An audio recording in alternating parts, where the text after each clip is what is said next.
Let's learn about HTML iframes. An iframe is used to display a web page within a web page. Let's look at an example of an iframe. So if we go over here to my website and we scroll down to YouTube, if you ever see a YouTube embed in a web page, it's using an iframe. So if we go down and view the source here, we can see that for sure. So let's drill down, go into this figure for the YouTube embed, and sure enough, there's an iframe. And you can see a lot of properties here, but really the only ones that matter are width, height, source, title, if you want. And then there are a few others you can play with, but those are really the only ones that matter.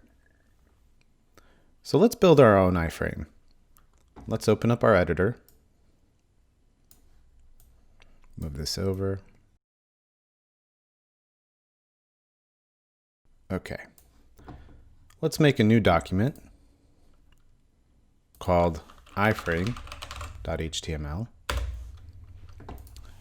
Let's create a document just like we have before, HTML:5, enter. Let's title it iframes. Well, I guess it's iframes. Okay.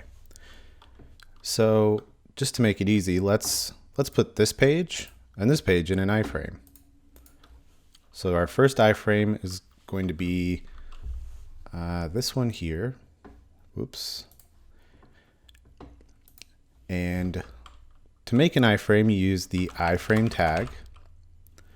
And let's actually just look up the definition this time for how they work. So it looks like it takes source and title. So let's give it that, src. And let's put this in there for the source. The title is going to be just like that. And let's give it another one with this as the source. And HTML iframes as the title. Let's save this and drag it into our browser to see how it renders. Okay, it looks like we have a problem here with, oh, I see why.